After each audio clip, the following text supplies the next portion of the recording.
Mr. President, last month, 55 of my colleagues and I sent you and Secretary Kerry a letter asking that you actively prioritize security and humanitarian support for the Christian community in Iraq. We specifically warned you of the dangers and brutality of the terrorist group ISIS, who are now rampaging across Iraq and terrorizing the vulnerable Christian population. In the letter, we specifically pointed out that, quote, parts of Syria and Iraq that have previously fallen under the rule of ISIS have witnessed summary execution, beheadings, and even crucifixions. And that, quote, absent immediate action, we will most certainly witness the annihilation of an ancient faith community from the lands they've inhabited for centuries. Tragically, Mr. President, you simply ignored us again, as you've done so many times before.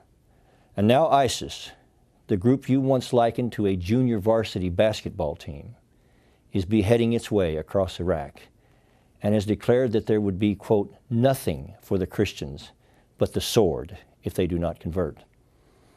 Mr. President, last week ISIS torched an 1,800-year-old church in Mosul and deliberately and insidiously destroyed the historic tomb of Jonah.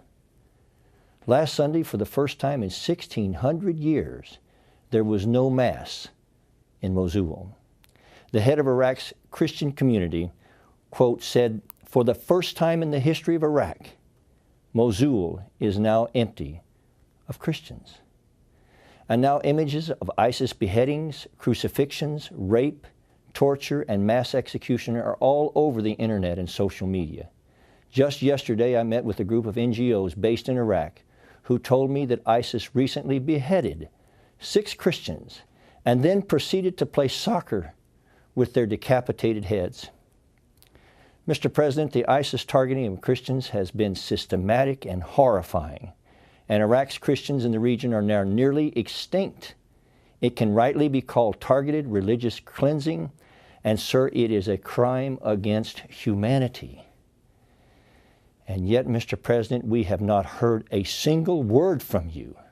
Even as a literal Christian genocide is taking place at this very moment, you have not uttered even one syllable about what your administration is doing or planning to do to relieve or protect these persecuted Christians in Iraq.